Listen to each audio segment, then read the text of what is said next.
প্রিয় দর্শক আসসালামু আলাইকুম। সবাইকে স্বাগতম জানিয়ে শুরু করছি আমার আজকের পর্ব।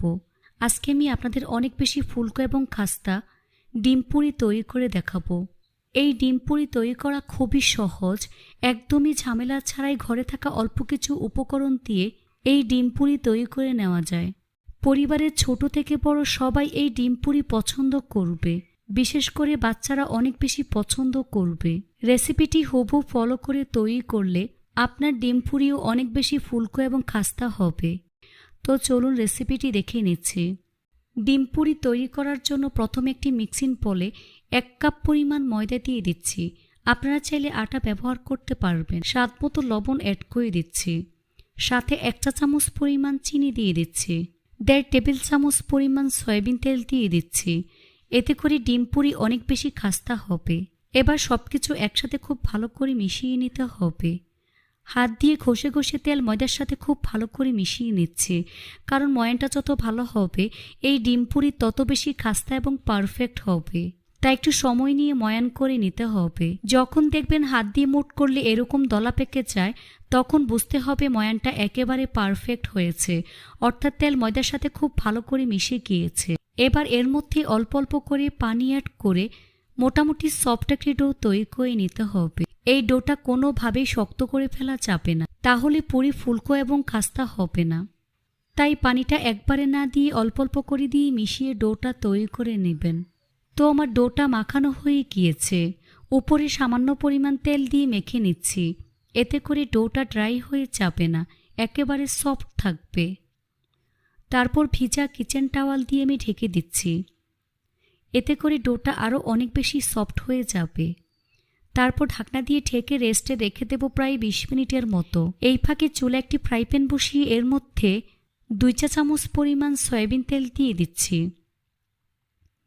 তেল গরম হয়ে আসলে এর মধ্যে 1/2 চা চামচ পরিমাণ আস্ত জিরা দিয়ে দিচ্ছি 1 কাপ পরিমাণ পেঁয়াজ কুচি, সাথে 2 থেকে 3টি কাঁচামরিচ কুচি। এবার সবকিছু খুব ভালো করে মিশিয়ে নিতে হবে।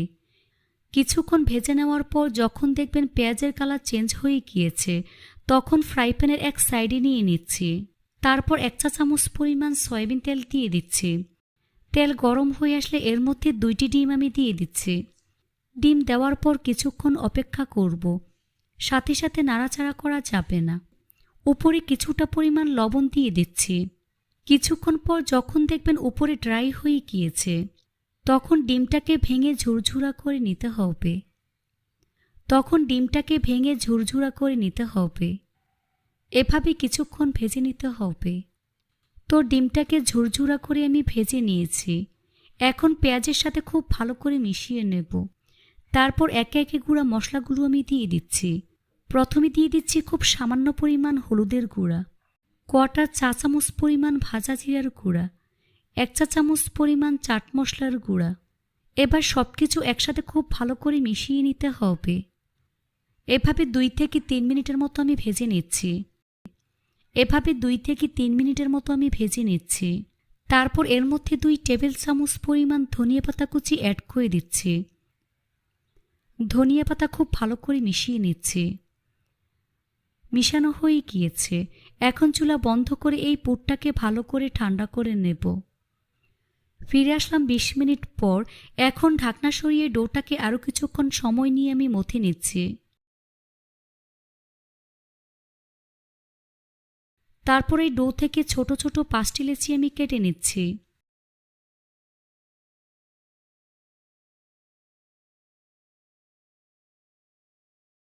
এখান থেকে একটি লেচি নিয়ে ঠিক এভাবে গোল বলের মতো আমি তৈরি করে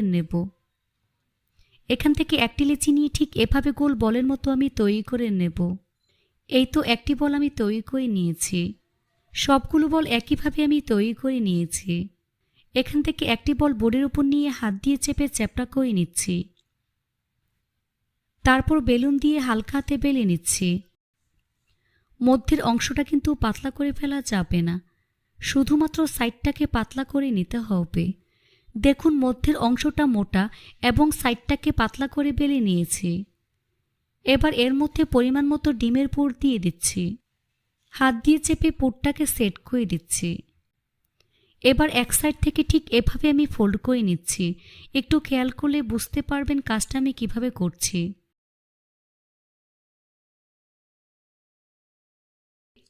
তারপর হাত দিয়ে খুব ভালো করে চেপে চেপে সিল করে দিতে হবে, তা না হলে ভাজার সময় খুলে যাবে আর পুর বের হয়ে যাবে।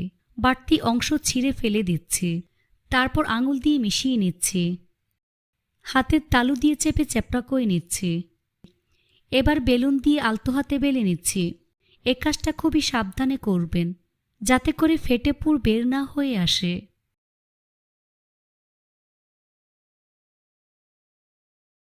দেখুন এরকম পাতলা করে আমি বেলে নিয়েছি। এই তো একটি পুরি আমি তৈরি করে নিয়েছি। সবগুলো পুরি আমি একইভাবে তৈরি করে নিয়েছি। এবার পুরিগুলো ভাজার পালা। চুলে একটি ফ্রাই প্যান বসিয়ে পরিমাণ মতো সয়াবিন তেল দিয়ে তেলটাকে হালকা আঁচে গরম করে নিয়েছি। এবার একে একে পুরিগুলো আমি দিয়ে দিচ্ছি।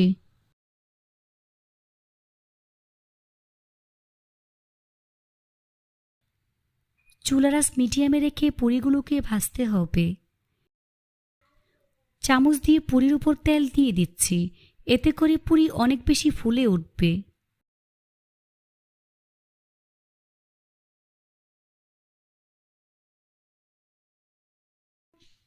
কিছুক্ষণ পর দেখুন পুরি অনেক বেশি ফুলে উঠেছে।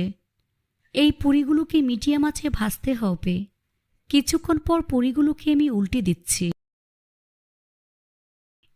এভাবে কিছুক্ষণ পর পর উল্টে পাল্টে এই পুরিগুলোকে গোল্ডেন ব্রাউন কালার এবং ক্রিস্পি করে ভেজে নিতে হবে। এই তো পুরিগুলো আমার ভাজা হয়ে গিয়েছে। দেখুন খুব সুন্দর কালার চলে এসেছে। এখন ছাঁকনি দিয়ে তেল ছেঁকে নাস্তার প্লেটে নিয়ে নিচ্ছি। তারপর পরিবেশন করে আপনাদের দেখিয়ে দিচ্ছি। দেখুন আমার পুরিগুলো দেখতে মাশাআল্লাহ কতটা সুন্দর এবং কতটা লোভনীয় হয়েছে। খেতে কিন্তু অনেক বেশি মজার হয়েছে। এই পুরি অনেক বেশি ফুলকো এবং খাস্তা হয়েছে। এখন একটি পুরি ভেঙে ভেতরটা দেখিয়ে দিচ্ছি ঠিক কতটা পারফেক্ট হয়েছে। আশা করছি আমার আজকের এই পুরি রেসিপিটি আপনাদের সবার কাছে অনেক বেশি ভালো লেগেছে। রেসিপিটি ভালো লাগলে অবশ্যই একটি লাইক দিয়ে দিবেন। ফ্রেন্ডস অ্যান্ড ফ্যামিলির সাথে বেশি করে শেয়ার করবেন। আর আমার ফেসবুক পেজটি ফলো দিয়ে রাখবেন। সবাই অনেক বেশি ভালো থাকবেন। আল্লাহ হাফেজ।